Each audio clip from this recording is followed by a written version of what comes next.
Today on This Week in Startups, we chat with GetGlue CEO Alex Iskold. Shira Lazar of CBS joins us for the news. And it's Revenge of the Frogs when we take a Shark Tank call from Paris. All that and more right now on This Week in Startups.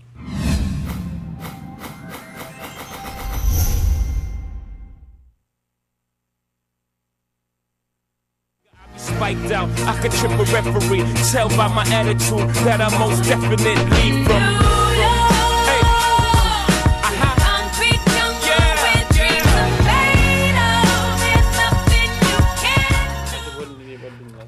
We've got a great show today. Alex Iskold, the founder and CEO of Adaptive Blue. That's the company behind GetGlue, is going to be on the phone with us via Skype, I'm sure from New York City. And if you want to be on Shark Tank or Ask Jason, which are people's favorite part of the show, that's why we do them up front, all you have to do is email askjason@thisweekin.com. Just email askjason@thisweekin, give the details of your question, and Lon will get you on the air. But don't make it like too promotional. Like, don't be like, hey, I'm starting a new company. How successful do you think I'm going to be? Ask an insightful question. And there's a little bit of promotion in there. I know some people sneak it in. The Startup Meetup is this Tuesday night at 8 p.m. Pacific time. Join us here at Santa Monica, at the Santa Monica headquarters of Mahalo. That's 902 Colorado, right off the pier, 10th Street in Colorado. We're going to have a little Chinese food. And if you want to host a meetup in your area, just email Lon at This Weekend, lon@thisweekend.com, the creative director of This Weekend Network, who's doing a great job building the network that is This Weekend with going to be 20 shows. I'm very proud of these guys in just like 5 or 6 months. And you know what I'm also very proud of? I'm very proud of DNA Mail. DNA Mail. Everybody loves DNA Mail. They're now offering Google Apps on a month-to-month basis. Let DNA help you succeed in business by moving your mail to the cloud. And get their Google Apps and Microsoft Exchange hosted email services. It's free activation. Check. It's free setup. Check. It's free 24/7 customer support right here in Los Angeles from people that care. Check. 99.9% uptime. Check. DNA Mail, DNA Mail. Everybody loves DNA Mail. They've sponsored the show for 78 episodes. They're the longest running sponsor of This Week in Startups. You guys love This Week in Startups. Tyler and I, we love doing it. It's a colossal show. We've been getting over 100,000 downloads per episode, all because of DNA Mail's undying support of This Weekend, the longest running sponsor on the network. Thank you to DNA Mail. Don't let your business suffer from subpar communication. Sign up today and take advantage of their 30-day free trial. And you can order online, of course, at dnamail.com. And follow them on Twitter, at DNAMail. Take a moment to thank them by just saying, hey, thanks at DNA Mail for being the longest running sponsor of This Week in Startups Pound Twist. Now it's time for Shark Tank. I need money. What I want, that's what I want. That's what I want. That's what I want. What I want. That's what I want. Hello, everybody. Hello. And it's time for Shark Tank. We have a caller over Skype.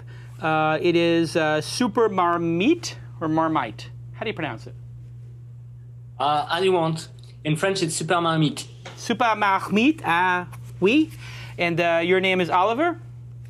Yes, exactly. Je m'appelle Jason. Je m'appelle Olivier. Oui. I feel like I'm back in French class in Severian High School. And so you guys were the winner of the Paris Startup Meetup event, correct? Exactly. Great. Congratulations. Yes, very nice. I see you have a whole crowd there. And you were going to pitch us today. We had a little bit of technical difficulty. I think the internet was down in Paris at the time, correct? That's a joke. Okay. Didn't go so well.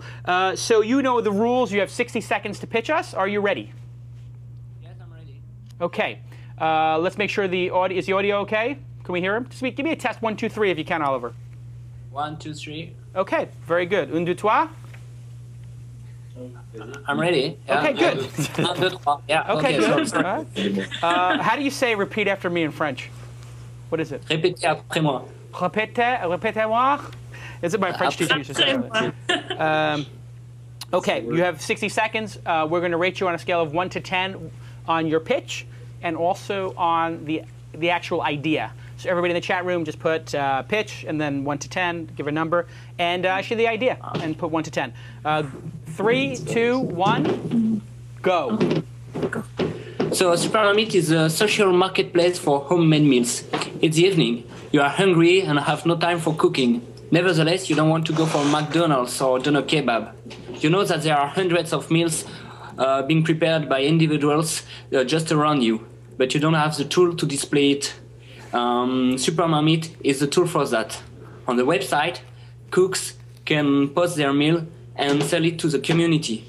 It's a great way to earn extra money by using their cooking skills, and last but not the least, to avoid wastage and get reputation among the community and towards semi-professional cooks. This reputation is based on rating by other members of the community. Our business model is simply based on sanity accreditation for semi-professional cooks for who we offer a freemium model with extra services. Great.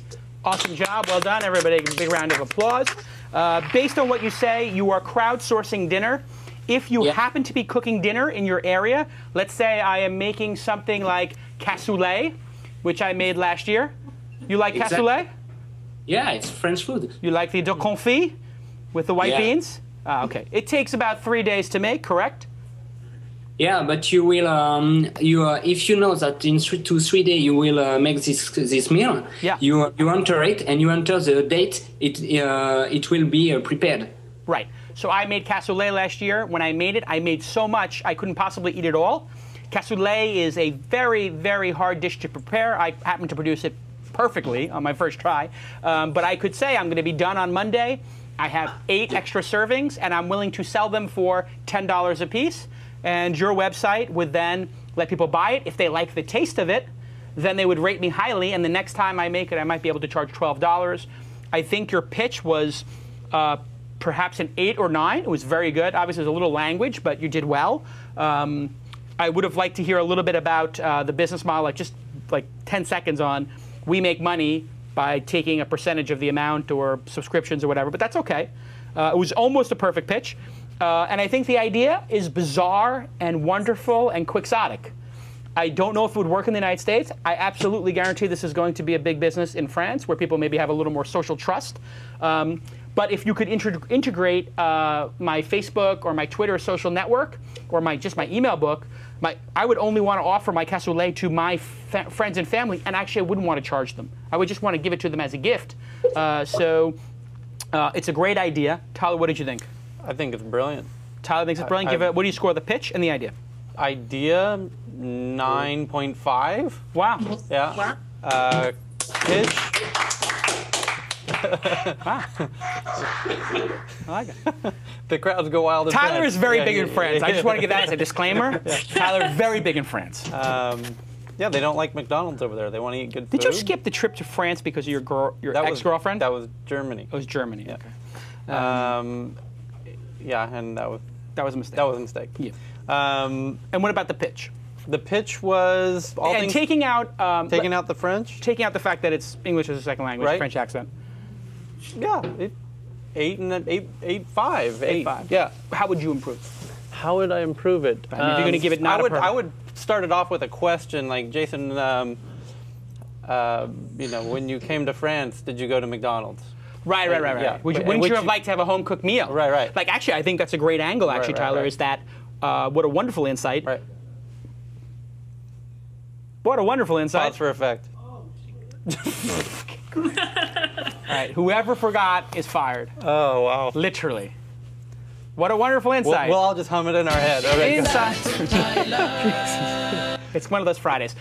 It's a great insight. Yeah. I actually think that offering this to tourists would be bigger than offering it to people in the city. If I was in Paris and somebody said, you could come over somebody's, like a real Parisian's house for cassoulet and have dinner with them, I would rather do that. Yeah. Or I'd rather go pick the cassoulet up and then eat it in my hotel. Le Lavoisier in the 8th and Drosmint, which is where I stay. Le Lavoisier. It has ties into, it's kind of similar to Uber Cab in that it empowers somebody. Very Uber Cab, disintermediation, empowering individuals. Yeah. And also car sharing and Airbnb. But it kind of makes not a business out of individuals, but it empowers them to earn revenue in ways that they never would have otherwise. It's got a little bit of the cognitive surplus of Clay Shirky, which is there's extra capacity here. There's an extra seat at the table. There's an extra piece of duck confit. Right. Mon Dieu. So you get passionate about the French food. You could take this idea to le monde. Right. So there's going to be some blowback from restaurants that are going to hate this. Yeah, the restaurants are probably going to sue, like the Airbnb. And in reality, that's the best thing that's going to happen to you. Absolutely. When the restaurants in France start protesting the success of this idea, you'll know you'll have arrived. Right. But I mean, you might have to overcome some legal things. Give us some scores from the chat room, Tyler. I saw 7s and 8s. Good. I didn't give a score for the idea. I give the idea a 9. I mean, I think it's just a great idea. I think there's some refinement. I'm giving you a 9 because I think that there's probably 2 or 3 ideas that will come out of this that you haven't even thought of, like perhaps Tyler's idea to, like for tourists and stuff like that. So I'm giving a little bit of room for improvement on both the pitch and a little bit of improvement on the business. But boy, this is a winner, and I love the design of the site. It looks beautiful, very well produced. How much? Let me ask one question to you, Oliver. How much money has been invested in the site, and how long did it take to produce? Did we lose France? I was wondering why they were just like staring at me with very. They were in shock at our feedback. Unusually still. Yeah. Anyway, I love it. What did people in the chat room think? I'm looking at the chat room right here. Guys, the URL is super-marmite, M-A-R-M-I-T-E. What does the word marmite mean, I think? What does it mean in French? Does anybody know? There it is, Super Marmite. Oh, you're back. Sorry about that. Hopefully you heard what we had to say. We love your idea. How long did it take to build the site? How much money has been invested? How many people work at the company? It took 3 months. We are 4 with 1 developer and a designer. And for the money, it cost 2,000 euros, which means $2,500. Wow, this is amazing. I think you're going to be very successful. I congratulate you on winning. And boy, I cannot wait to come to Paris and actually try this, because this is a great idea. All right, well done. Maybe have them in Open Angel? Or the other thing? You know, the same is coming up. Yeah, you know. Yeah, okay. We're going to talk to you about some other things that are going on that you might want to be part of. And thank you. We'll talk to you very soon. Let's go on to our next segment here. Au revoir. Thank you very much. Au revoir. Au revoir.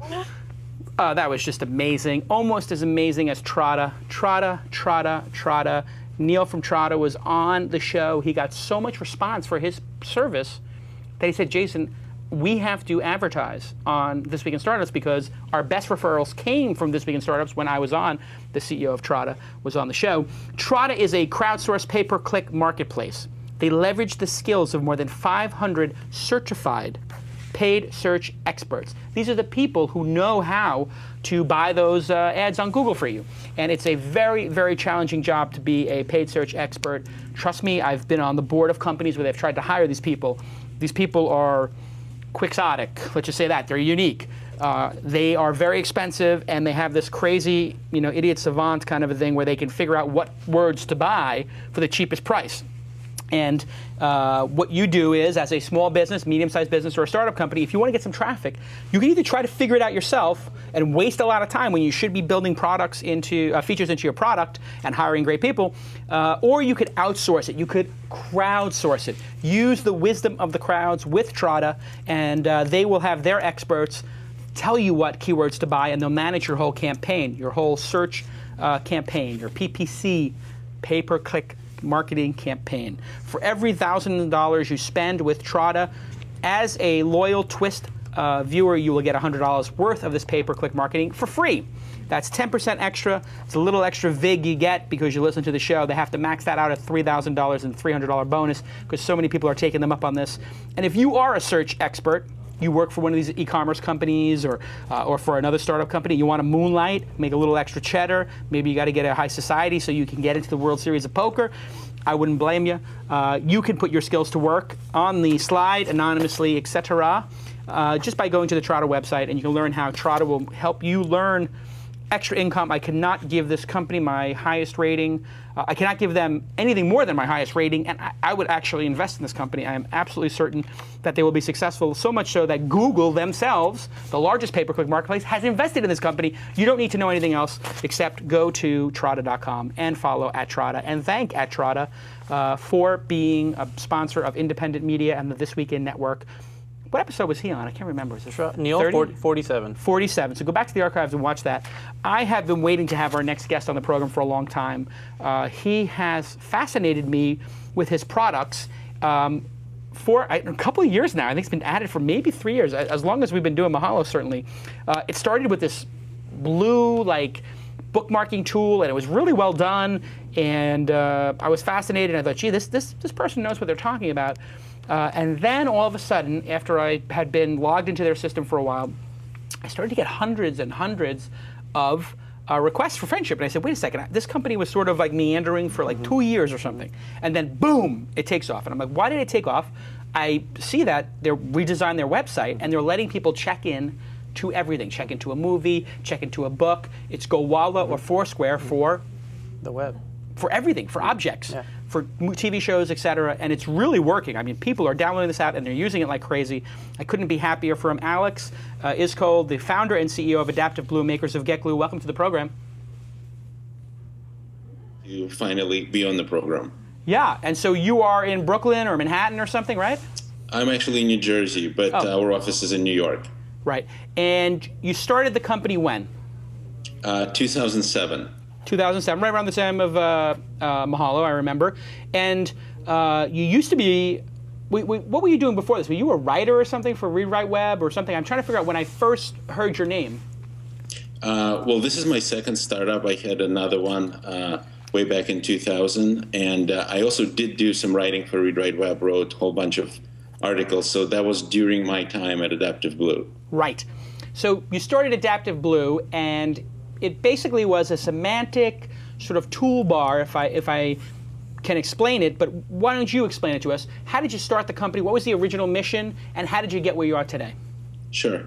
Yeah, I mean, we started the company, ironically, with kind of the same vision that continues today, which is connecting people around the entertainment that they enjoy. And our first delivery was a browser add-on, which is still really popular and has a lot of downloads for really all major browsers.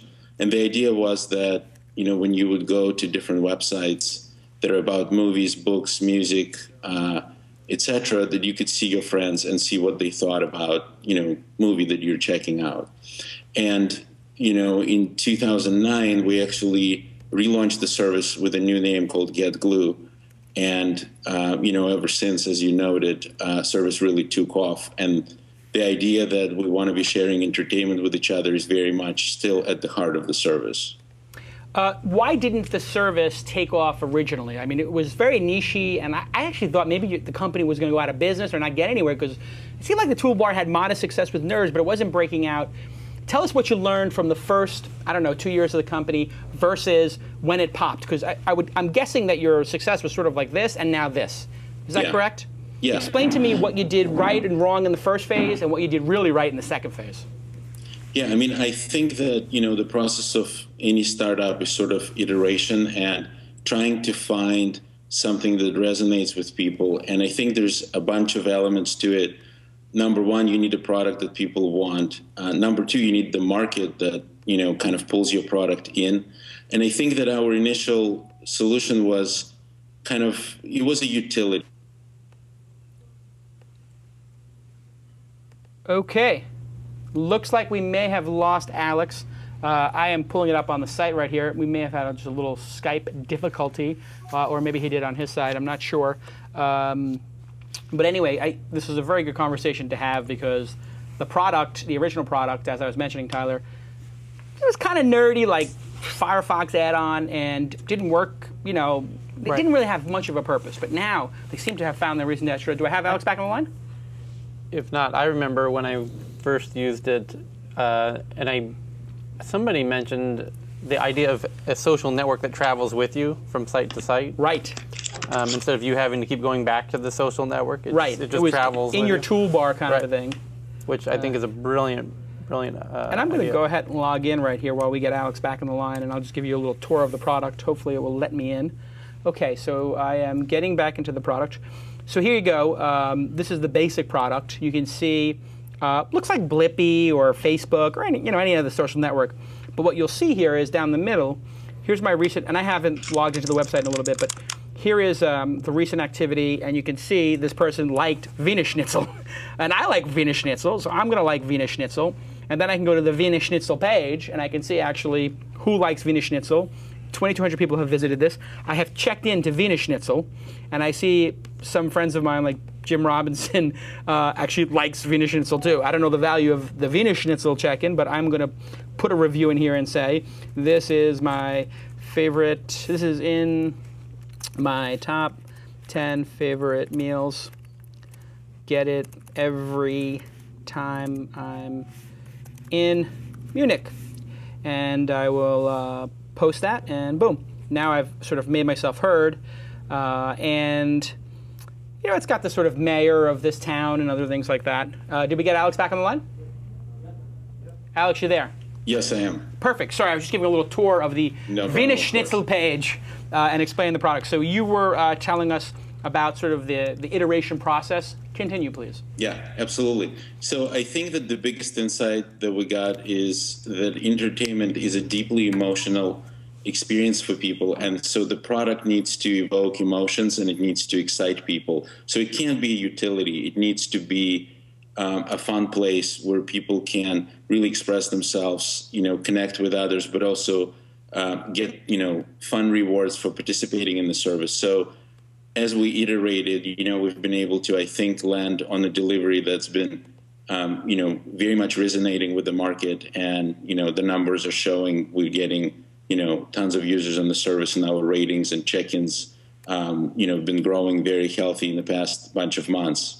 So I think that that's kind of the lessons learned, that you have to iterate and deliver, you have to deliver the right service that people really want. You mentioned making it fun. The first service was for nerds. It was sort of delicious-like, I think, in a way. It was kind of boring. But here, much more social. And you've included a lot of the game mechanics. I just got a message from the service that, hey, I haven't rated any books, so I just typed in Ender's Game, and I rated that. And I could type in William Gibson and probably find him. If I spelled it right, here's Neuromancer and Mona Lisa Overdrive, and here is pattern recognition, which I liked, and here is Count Zero and Burning Chrome and Enduro. I liked all these books, and Virtual Light. So now I've liked a whole bunch of William Gibson stuff. At some point, I guess I'm going to win a badge for having actually picked a lot, or a sticker actually in your world, for having picked a bunch of these. What is the impact of the stickers, and how does it work? Okay. Yeah, so this is actually one of the things that we discovered that's been working really great. And we have these achievements that are called stickers. And the twist is they're both digital and physical. So not only you can get a sticker for your profile, you can actually get a free copy of the same physical sticker in the mail. And people have been just absolutely loving this. The fact that the sticker is tangible and it's something that you can put in your laptop or your water bottle. Some people have been putting them on the dogs, which I disapprove of. But it's really interesting to see what people do with stickers. And the even bigger twist is that a lot of our stickers are now coming from major brands like HBO, Fox, Showtime, PBS, and over a dozen of major brands that have been working with us. So suddenly it becomes not only sort of a physical reward, but also, a reward from a brand that they love. So you've basically made the stickers, if I get it correctly, they've become sort of a marketing vehicle. Do you get HBO to pay you to make the stickers and distribute them physically? And how do you distribute them physically? You ask people for their address and just mail them stickers in the mail? Yeah. So in terms of how we ship the stickers is after you unlock certain number of them, there is a message that pops up and says, hey, how would you like us to mail those stickers? And tens of thousands of people, love the idea. And so we do literally mail the sticker packages to them. And so you can see, if you scroll down a little bit, you can see some of the HBO stickers on the bottom there. You see where it says Maker. Dexter for Showtime. Here's the Showtime sticker, yes. And you can see even a sticker for the upcoming episode and upcoming season that we're working with Showtime on. In terms of the deal structure, it varies. Most of these relationships are non-monetary and they're done for co-promotion.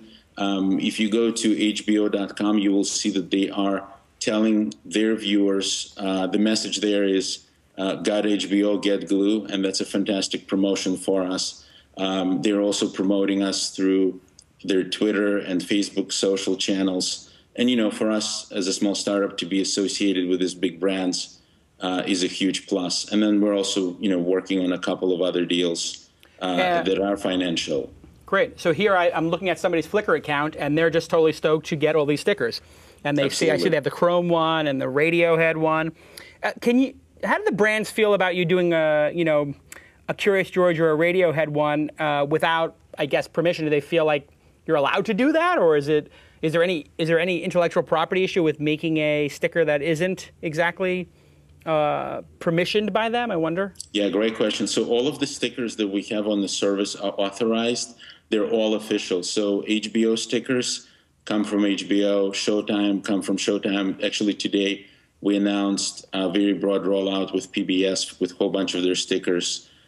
Fox is working with us on Lone Star and Raising Hope, their upcoming shows, as well as Glee and Bones, their existing shows. So all of the stickers you actually see on the service are the ones that are official and authorized by the brands. So let's face it, you got the idea for stickers from Foursquare, correct? Their badges? Yeah. And now you've evolved it. You've added something, very unique to it. You came up with another name. You iterated, and you made them physical in the real world. How soon before people knock off your idea, and how's that going to make you feel when Foursquare or Gowalla starts giving out actual physical stickers? Are you ready for that? Has it happened yet? I definitely am not worried about sort of like people knocking off the idea. I think that it's a really interesting twist that we came up with that addresses, an issue with the existing game mechanic, which is there's only so many of these digital rewards that I can be getting, and after a while, it just sort of loses its meaning, where I do think much more exciting direction for all of us collectively is actually delivering discounts to the users. This is something that I'm spending a lot of time talking to our partners about, and I definitely think this will be happening very, very shortly on a really big, broad scale. So the ability to reward fans with tangible discounts is, I think, the ultimate goal for all of us, for Foursquare, which is actually a sister company for us, and also, for us as well. How many people are in the company now? What's the funding? And what's next for the company? Let's start with how many people in the company and the funding story to date. We are 15 people. We're New York based. Some of us are outside of the city in different places, but most of us are in New York. We are backed by Union Square Ventures and RRE Ventures. If you're familiar with the New York startup scene, which of course you are because you are from New York, fantastic firms, really, really great investors on board. In terms of what's next for the company, this year we're focusing on, bringing on board more partners. You will be hearing from us through the fall. In fact, next week we have a very exciting announcement. A whole bunch of new big brands will be making their rewards available to our users. And just in general, in terms of where we sort of see the whole thing going, we'd love to, for Glue to be thought of as a platform for entertainment check-ins. So a giant piece of our strategy is basically being a platform, being a web service, enabling other people to, put in check-in widgets in their websites, in their iPad apps, iPhone apps. So you'll see announcements related to that hopefully pretty shortly, within a month. And then the second big goal is to really nail down the discounts piece. Fans constantly asking us about this. Brands are constantly asking us about this. So if we can solve this puzzle, it would be fantastic. But, you know, if you are a fan of True Blood, why can't we give you, you know, a 10% off coupon to get stuff in their store? I mean, that's just like a no-brainer. We should just all get together, figure it out, and just start doing it. So maybe you have the sticker, you put the sticker on your phone, you have the sticker on your jacket. If you come into the store, you get a little discount, something like that.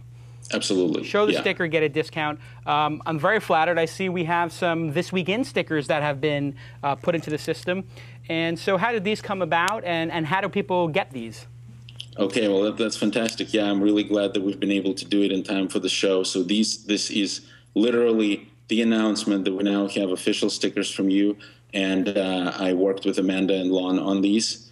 And if you can put them back, I'll walk you through what each sticker means and how you get them. Sure. Although we can't tell people how to get each one, because that would kind of ruin the game. That would ruin the game. So you can see here the This Week In fan sticker, and that means you're a fan for a whole bunch of the This Week In shows. So you got to check in and say that you're watching, and then after you check into enough of the shows, you'll get that sticker. There's also specific stickers for This Week in YouTube and This Week in Startups fans. And then there is, of course, a secret sticker for you with dogs. Got it. And there's no way we're going to reveal how to get that one. So we'll let fans figure that out. So I do see, though, in the photo are Taurus and Fondue, my English bulldogs.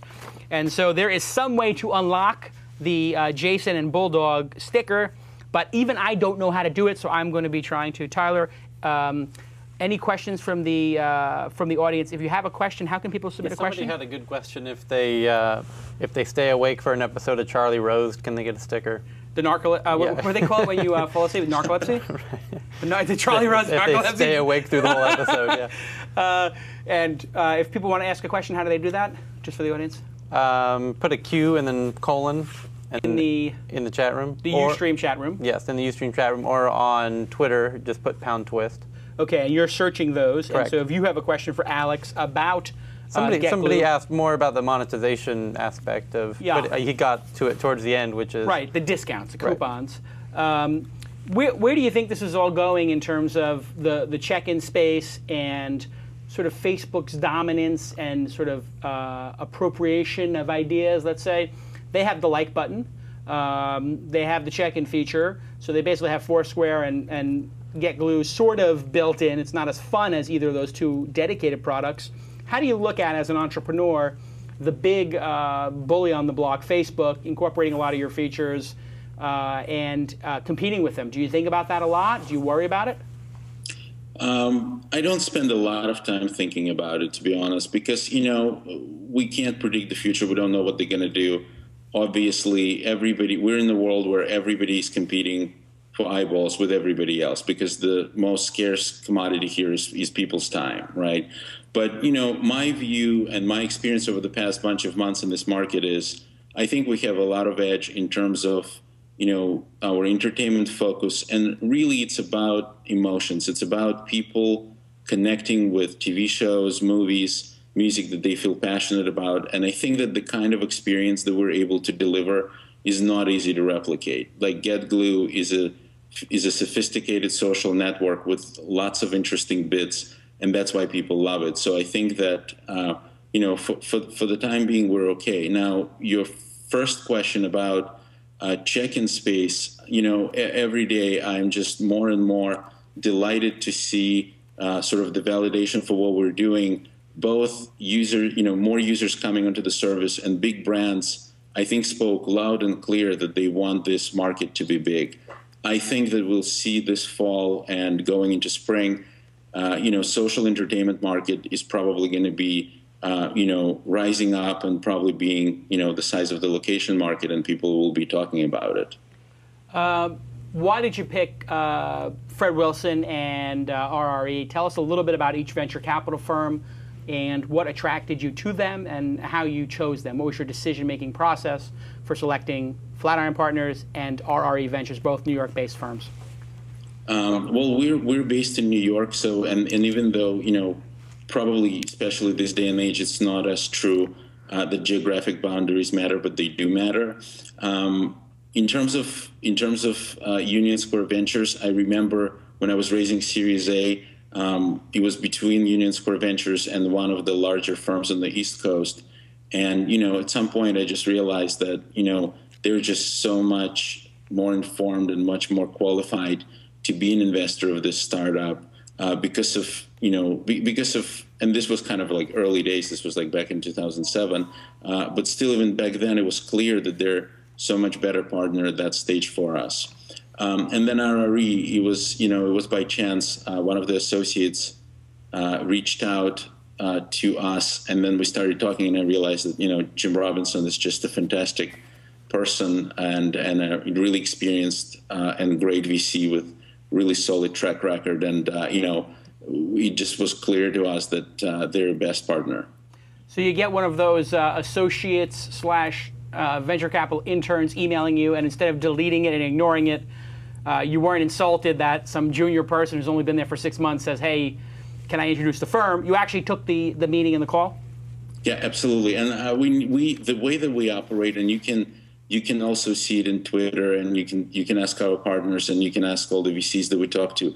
We don't delete any emails. We always reply to all the emails. That's part of the secret, being able to reply to every user request at 3 a.m. is part of the success. That's how you build a large network.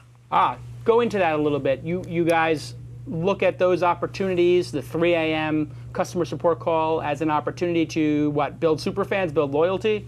Absolutely. I mean, if you search through Twitter, you'll see that we tend to respond nearly instantly to any question whatsoever, whether it's it may not be sort of an question from experienced user, or it may be a negative comment, and or it could be a feature request. We try to be lightning fast, and this is a priority inside the company. We make it very clear that exceeding people's expectation in customer service is literally one of our number one goals. Awesome. I think you've probably read Tony Hsieh's book From Zappos, or maybe taken a page from that. He's a brilliant entrepreneur. Do you know Tony or his philosophy? I never met him, but yeah. Yeah. He's done a great job in that way. Let's take 2 more questions from the audience. Tyler? Did he say how much funding that he took on? How much funding, and who's the question from? Where did it go here? From NBZ. NBZ asks, how much funding have you raised? And I'll just add a little bit to that. And what was your philosophy of how much to raise? We raised total $6 million to date, 1.5 in Series A and 4.5 in Series B. Our philosophy is don't raise more than you need. We've been very lean and definitely belonging to the club of startups that try to keep it lean. But also in the portfolio, you have Twitter and Foursquare, both of which are doing monumentous raises post their success.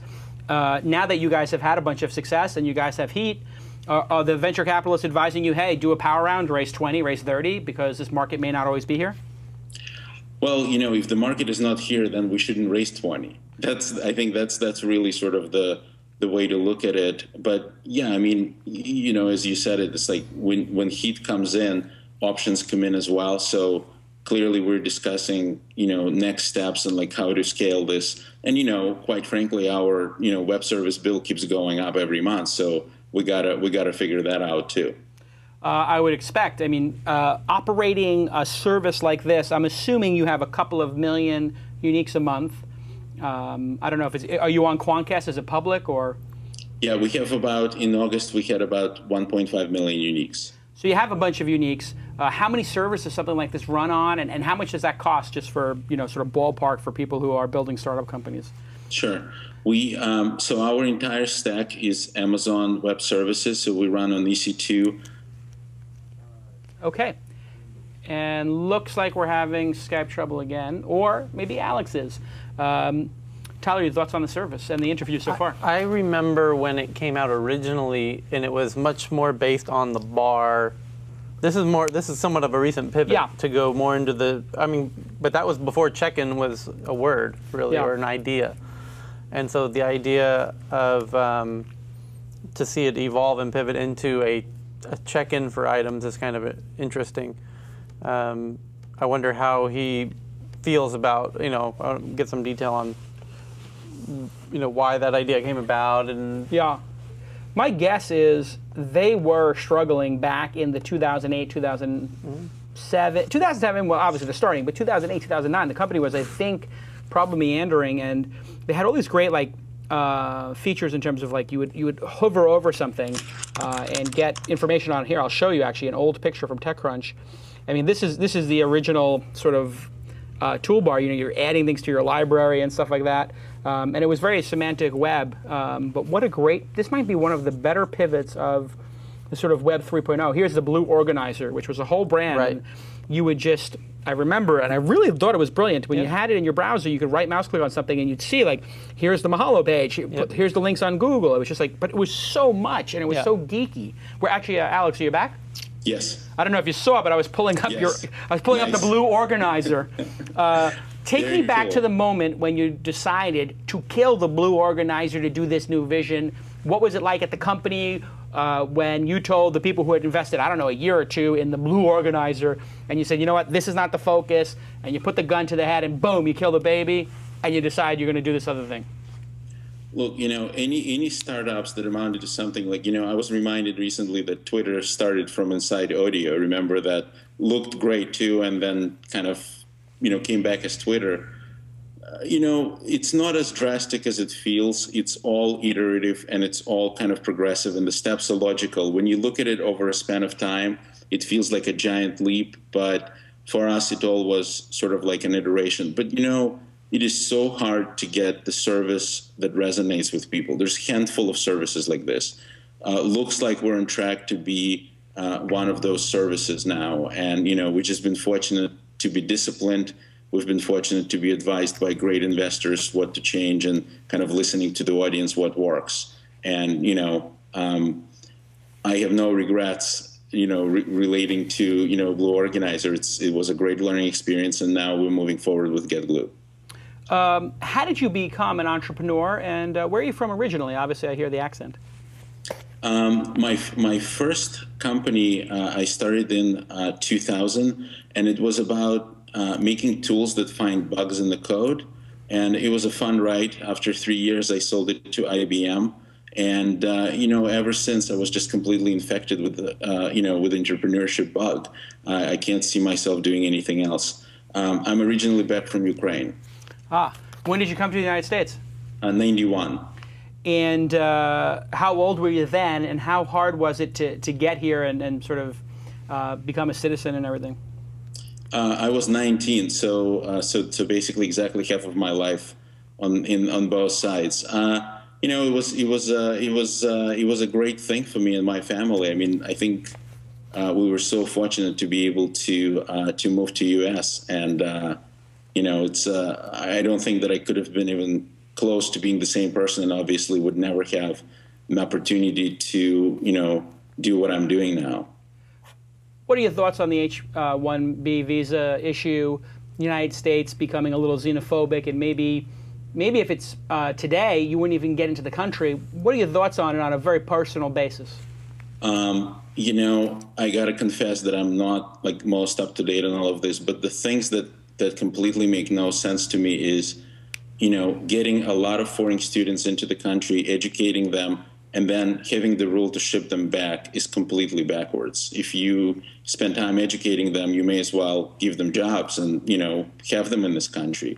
I mean, a lot of innovation, in this country and in the world happens through the immigrants. A lot of the ideas are coming by kind of cross-pollinating people and experiences. And obviously this country needs to be on the forefront of these issues. And we should be the ones kind of facilitating smart people from all over the world coming here, and then being able to stay in the country. I agree 100%. Very well said. And Obama should be ashamed of himself for being such a failure in terms of leadership on this issue. He won't go to bat on it. And he's a complete disappointment to me. I voted for him, obviously, because I wanted him to take on issues like this. And his people, who I've talked to about this issue, told me he's waiting till his second term. Well, you know what? There may not even be a second term for Obama. And when there's an important issue like this, delegate and have somebody get it done, and don't cave to some right-wing knuckleheads who don't understand the state of our economy and how big an issue it is to get intelligent, driven people into this country. It is critical if we're going to get out of this never-ending recession. And people like Alex are the people who created 15 jobs in this country, tremendous value and innovation. And think about it. Alex is here. Alex, for every person who got in, this got to be 100 people who are not getting in today. It's colossally frustrating. Yeah. Yeah, the system really, I mean, I think that the biggest failure of government is lack of entrepreneurship. You know, people like you would be able to solve problems, you know, that they can't solve for years. You'll solve them in days. And that's pretty darn shame. God, you know, the only reason I would vote for Obama again at this point is because Sarah Palin is running and she's an idiot. I mean, that's really the only reason. Let's take a final. I don't want to get all political here because it always winds up with these very long comments and we get off track. But I'm already getting crazy about it. Give us one more good question, Tyler, from the audience. And if you want to ask a question, remember you have to tune in at 1 p.m. Tuesdays and Fridays Pacific time. Get in the chat room. This is about interactivity this week in startups and the whole This Week in network. You can get into Kevin Pollak's chat room, This Week in Music, you know, This Week in Comedy, This Week in Mad Men, and actually interact with the host and ask your questions. It's a lot of fun, and you'll meet a lot of good, interesting people in the chat room. Tyler, final question. We had a couple people that wanted to ask. Boone UK specifically wanted to know more about how much it's costing you to keep this all running. Yeah, take us through what it cost to keep a moderate-sized company going. What do you plan for? You don't have to give us exact specifics, but what are in broad strokes the expenses of running a service like this? And the stickers. And the stickers. People want to know the cost of the stickers. Let's start with the cost of the stickers. Let's get that out of the way. That we cannot reveal. That would be giving out way too much. The incredible trade secret. Let's just assume that the stickers cost about $1 each. I've done my research. He's printed up about 1 million stickers. They cost about $1 each and $1 to ship each. Just so you know, every time you get it, it costs $2 a sticker. So nobody should build stickers. It's way too expensive. I covered you for that one, Alex. Right. Okay. Well, in terms of the servers, you know, we are, like I said, we're running entirely on the Amazon stack. And one thing I want to note is we're actually using not MySQL database, but SimpleDB because of the amount of data and the kind of requirements that we have. So, you know, our bills typically were, you know, in the couple K range for a while, and now they're just, you know, getting into tens of thousands. So we are now kind of looking at ways to contain these costs, but at the same time, I am a huge fan of the Amazon stack. I think it's fantastic. If you're a startup, I don't even think you need to look anywhere else. It is extremely cost effective and will get you covered for a very long time. So I highly recommend them. But when you do get to a larger size, having your own dedicated hardware is cheaper and it is faster if you have multiple NOCs, correct? Yeah, I would assume so. And you know what it is, Jason, is like as you progress, I'm certain that problems that Foursquare is facing or Twitter or Facebook, as you get popular, this is an ongoing and never going away kind of thing. You have to constantly think about scale and optimize. Agree 100%. We've dealt with the issues here at Mahalo now with 2 data centers and 200 servers. Alex, you've been an awesome guest. Continued success. Everybody can go sign up for GetGlue.com. Take out your iPhone and just do a search for GetGlue. I think it's also on iPad, and is it also on Android?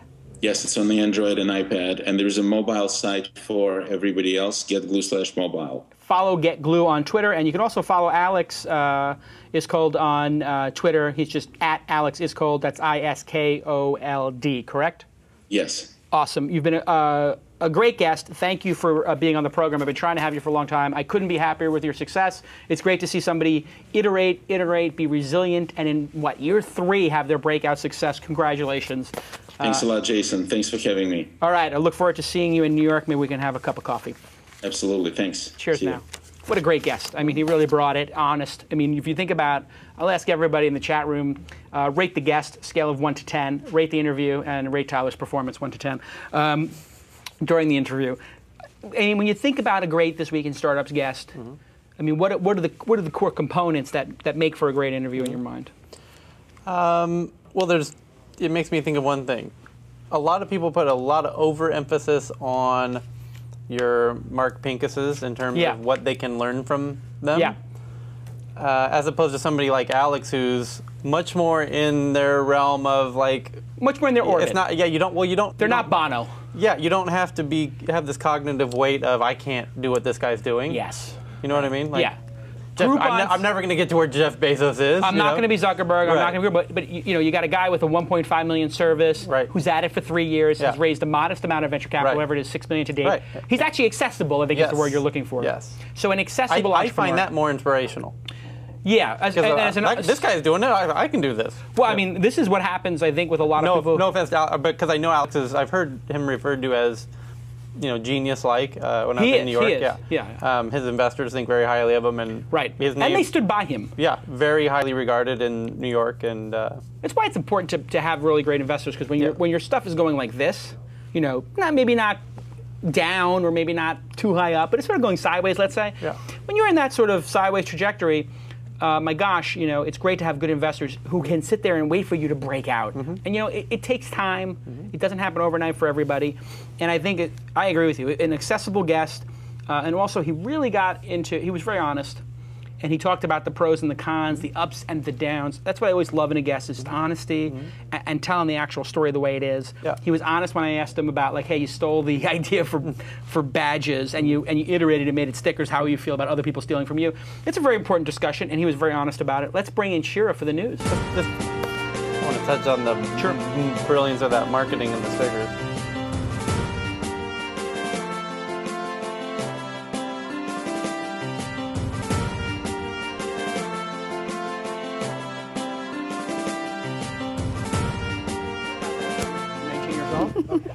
My God, Shira's here. She's going to take about 5 minutes to get ready. She's got like a whole crew of people. She comes in here like it's Madonna. It's like Lady Gaga coming in. Shira, welcome to the program. Thank you. It's an honor. I was here at one of the first shows. Yeah, great. Back in the day, and you've grown so much since. Well, there's a network here now. I know. It's nonstop. You're like becoming a mogul. Mini mogul. A mini mogul. Mini mogul. Mini. I'll take it. Let's hear the first news story. All right, so we're talking about Yahoo's 3-year plan. Yahoo executives have spoken to journalists about their future plans, including an ambitious strategy to revitalize the company, expected to take up to the next 3 years. It's going to take 3 years to do this. Chief Products Officer Blake Irving has said that the overall effort is designated to bring cool back to Yahoo. So among the planned changes is a relaunch of lots of products with new features, be more technology-oriented rather than media-oriented. And I actually hosted a show for Yahoo. That didn't really go that far. So I remember. New Yahoo Mail that's spam-free, faster, and integrates with Facebook and Twitter, so a little social stuff there. Yep. New search layout with more focus on content and news, new iPad app, and new ad formats. TechCrunch reported that internally Yahoo's goals amount to an increase in unique visitors. This is a big one, to 1 billion from 622 million today, and an increase in revenue from 6.5 billion to 10 billion. Wow, pretty big jump in 3 years to assume that. So the question for you guys is, anything intrigue you about this plan? And what do you think you would do if you were the CEO at Yahoo right now? Yeah, this was not a good move because there's no substance to the announcement. I would rather take a Steve Jobs-like approach, which is, hey, it's Steve, and let me show you 3 exciting things. Show, not tell. And so, what they've basically done is they've come out and said, hey, we're going to be 1 billion people, we're going to get 10 billion in revenue, whatever it is. We're going to make this better, we're going to make that better. It doesn't matter. In a world where you have Steve Jobs coming on stage and just crushing it every 3 months, Evan Williams is now getting in on it, and he's crushing it with the new Twitter is just extraordinarily good. He looks like he's the new Steve Jobs with that product release. And Facebook and Zuckerberg, he's a great product guy. I mean, actually, he's kind of a dangerous product guy because he can iterate on your idea and make it better instantly. So you have steal it. Or steal it. Whatever. Yeah. I mean, I used to iterate. I'm trying to be. You said it, not me. You'll never work. Your Facebook account will be turned off. No, I love Randy. I'm actually friends with Randy. Yeah, exactly. So you basically are coming out against like the big dogs, and it's like they felt the need to put just a press release. Just they needed to get in the game. If this screams to me of desperation, Carol Bartz. Needs to get something going, and she's got this new product guy. It's just absolutely the wrong thing to do. You should come out and say, here's something we've done that's good. Like actually the Flickr iteration they never really announced. And what they should have done is get this product guy to come out and say, we've revamped Flickr, let me show you 5 cool features. Just talk about what you've done. Allow the journalists to assume now you're going to be doing some different things. So if you add that one Flickr component, then people would be like, oh, it seems like they're getting more in the social game. Yeah. Instead of announcing it like, we're getting the social game. When you don't have credibility, to then go reduce your credibility by saying you're going to do stuff, and now everybody's going to like be watching, like, hey, by the way, you grew 3% this year, 3% compounded on 600 million, puts you at 650 million. Congratulations! Like, people are now going to ride them about this. That's like somebody like LeBron James doesn't start the year and say, I'm going to be the scoring leader. I'm going to have this many assists. You just come in and let your game speak. Tyler, your thoughts? Yeah. Well, it's interesting how Twitter did that event on Tuesday, which Facebook did their summer release on Places, right? Google has their I/O events. Apple has their events. And it's a guy on stage saying, "Look what we've done." Or a girl in Google's case, Marissa. Yes. And we've made something special. We want to share it with you today. And it's usually something that they know is going to Google at least Instant. wow. Right. Exactly. So, what was the last time Yahoo did that? Never. When was the last time Microsoft did that? Never. So the two companies that have their first faceless. You can't think of because they used to put up press releases. It was never about them being, picking up the brands, the people that are the leaders, and making them into Well, in Microsoft history, they're basically nobody was allowed to be a personality if you weren't Steve Ballmer or Bill Gates. But you would continue on. Yeah, but this is kind of the point, isn't it? It's like you associate Twitter with Ev doing that presentation. You certainly associate Apple with Steve Jobs. Yeah. You associate, these companies that become faceless and productless, and that but there is a they're new going to guy. die on the vine. What's the guy's name? Scott or something? There's a new guy who is the product guy at Yahoo. Okay. I don't remember his name, but I've never heard of him before, but he was like a Microsoft product guy who was then an instructor at some school. I've actually heard some good things about him, but always substance first, not promises. Let's hear the next story. All right, so moving on to mobile phones, Verizon won't sell Windows Phone 7 at start. Verizon has announced that it won't sell handsets with Microsoft's Windows Phone 7 OS when it debuts later this year. The carrier plans to support the new OS eventually, possibly by 2011, but the news nevertheless is a blow to Microsoft's hopes at reaching the widest possible market. Most recently, Microsoft and Verizon had partnered on the Kin, where we know where that went, a project which was canceled after 2 months due to poor sales. Microsoft declined to say which carriers will release Windows 7 phones or when they are expected. So why does Microsoft seem to fare so poorly in the mobile world? This isn't so much Microsoft doing a bad job. This is Apple and Android doing such a good job. So you have just two killer players there. Microsoft very late to the party. I mean, iPhone has been out now for 4 years. The Android has been out for a year, and it's just both these products are just tremendous. So Windows has to basically they're a startup. I mean, they might as well be, the Sidekick coming out. Like the week it comes out, they have to start from zero now. And Windows 7 is actually quite nice, and I predict it will do well. But it's not going to displace either of those two people. They have a tremendous advantage, and Microsoft now has to build products that compete based upon their actual performance, not because they're bundled with the Windows operating system, not because it works better and there's crippleware. So this is going to be a big test for Microsoft over the next just 36 months if they can compete on tablets, on phones, on operating system, and on applications. Tyler, your thoughts? There you go. Next story. Where do you start? Where do you start with Microsoft? It's a pickup of the last point again. It's I think it all kind of sort of comes down to where do the developers want to go, right? Now look at this. The developers are going over to Facebook to such a degree. I just heard recently Google is now offering upwards of $500,000 to stay. Yeah. So, because Google understands the value of this shift, right? And Google there was a time when the developers unlimited cash, right? And there was a time when the developers were going from Microsoft to Google, now from Google to Facebook, right? From Facebook to Twitter, probably to Twitter, and someday they'll go somewhere else. GetGlue. Yeah. So, how does Microsoft? Well, the point in saying all that is, kudos to Google for realizing that that's where the battle is. Absolutely. And if you look at Microsoft, to give them credit, Zune, Xbox, and Bing, all tremendously successful, great products. Zune maybe not on a commercial basis, but very well done products, built from the ground up. They would do well to have a passionate front person for each of these products. They did with Xbox for a while.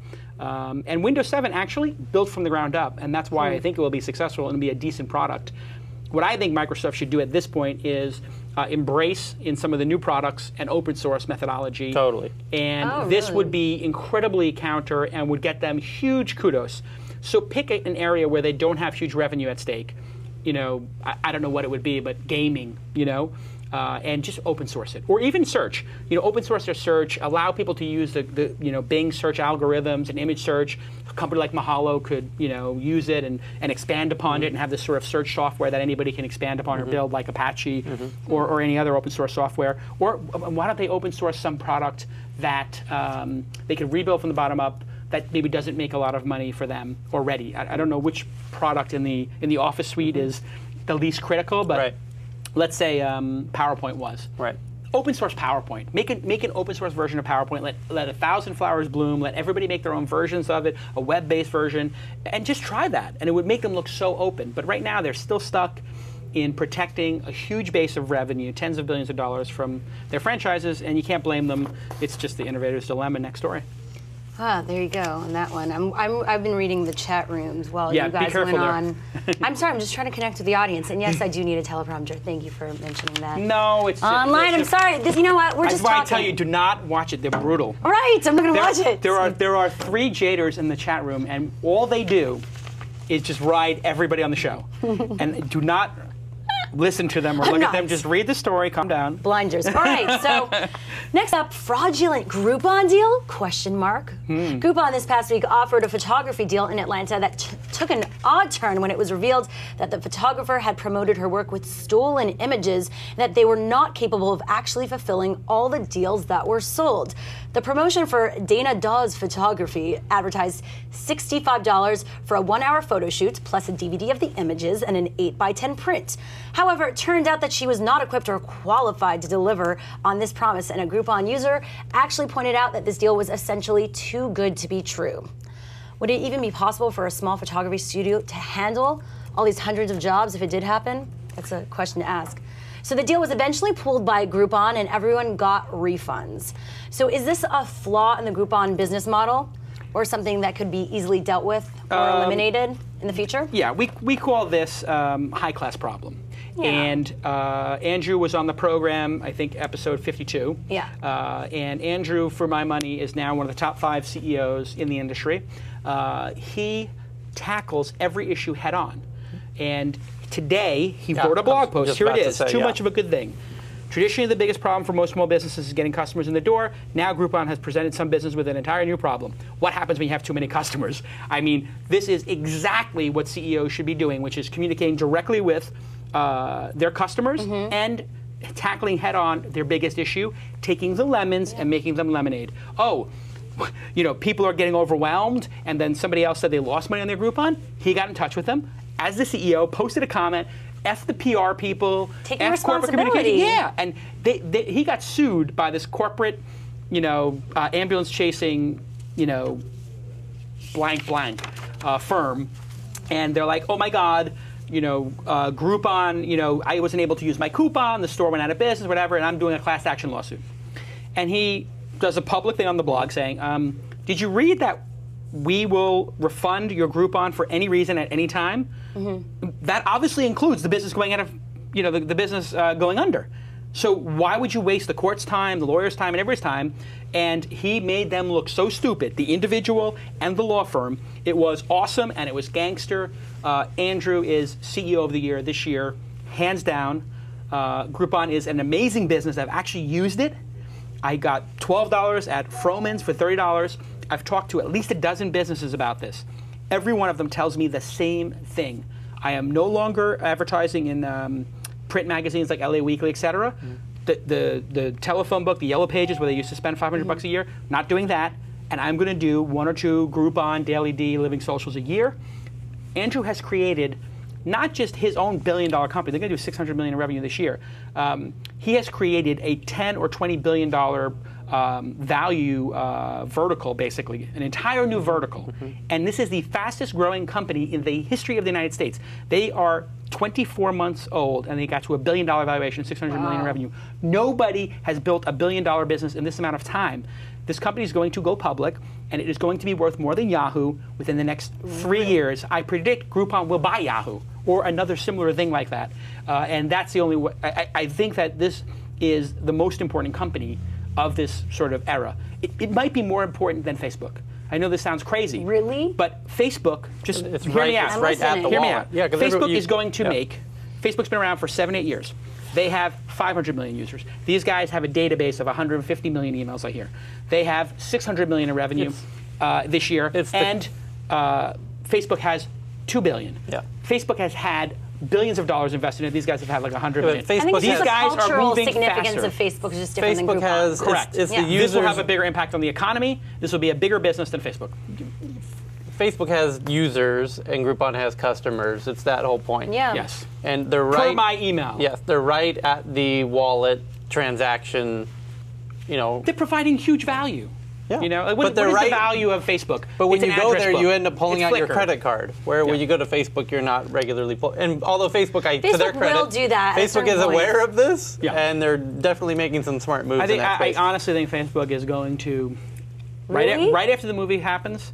I think you're going to start to see it all come apart. I think that their best days are behind them. Flickr, I guarantee you, within the next 12 months, will host images. And Flickr will host images? I know this will happen. No, you're saying Flickr.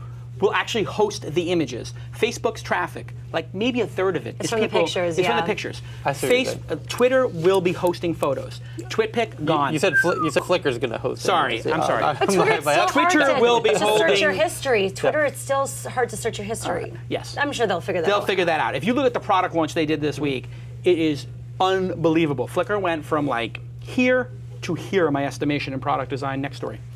All right, this is a sad one. Goodbye, Lulawag.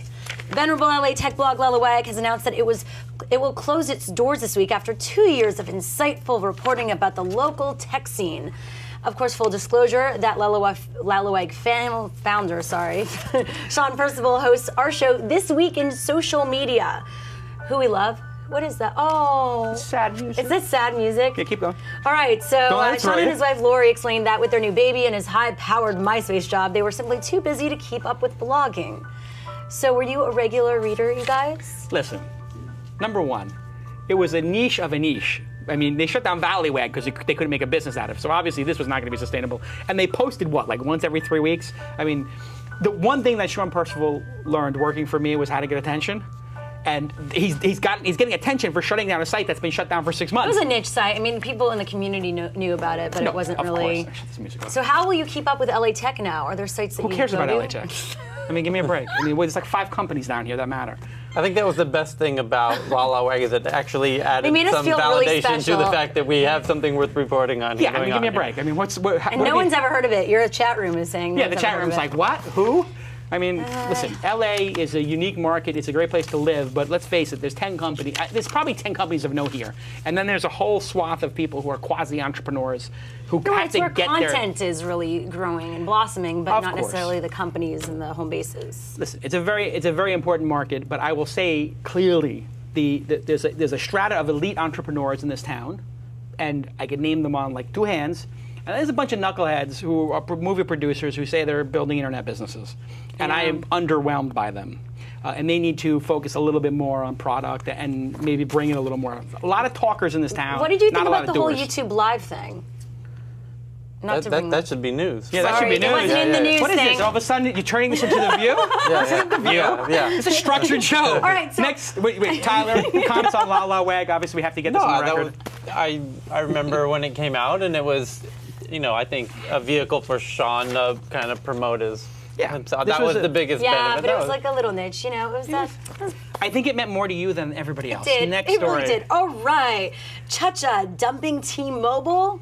Yes, Q&A service Cha-Cha, which sends users answers via text message, says they will stop sending messages via the T-Mobile platform. T-Mobile has announced their plan to charge 25 cents per SMS sent over the network, even though services like Cha-Cha already pay a fee per month to send the messages. Cha-Cha currently relies on T-Mobile for 12% of their traffic, a total of 125 million messages per year. SMS-based startup 4Info had a similar reaction and may also drop T-Mobile if the plan goes forward. So was this a good idea to change this? Was there a point? Obviously. Why did they decide on this is just stupid. I mean, T-Mobile is shooting themselves in the foot. Yes, thank you. Any feedback on this? It's not really a major story. I mean, T-Mobile does something stupid. People who have to pay a lot of money now are going to leave the service. T-Mobile is not the biggest, carrier anyway. So they don't even have the footprint to do this, and nobody's going to care if Cha-Cha's not. Who cares about Cha-Cha being available? It's terrible. Cha-Cha, such an interesting. Do you not have the YouTube live story? All right, well, let's talk about it because it wasn't in originally. Wasn't in the notes. No, wasn't in the notes. That was but the I do story want of to the talk about YouTube Live. Okay, so say it like a newscaster would. All right, so YouTube Live, they did a 2-day trial starting Monday to Tuesday, and they had sites like Rocket Boom, Young Hollywood, Howcast, and who else that did the trial?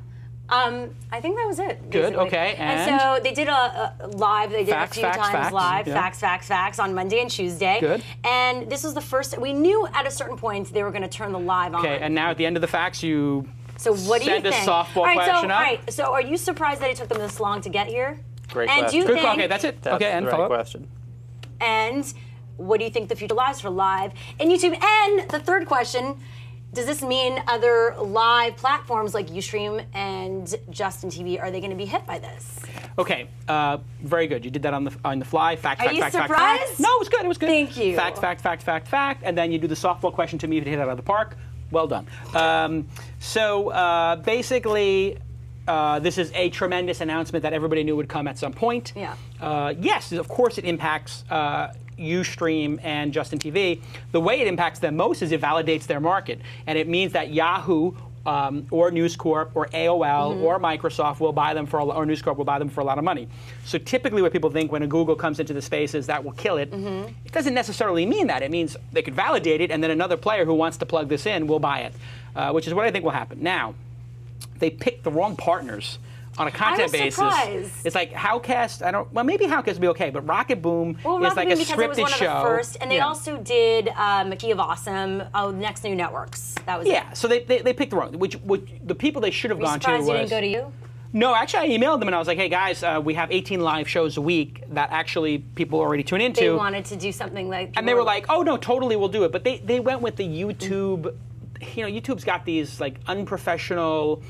Like very raw performers, and they're awesome, like Fred and iJustine, but those things don't translate into live. Live is like a news program, like a talk radio.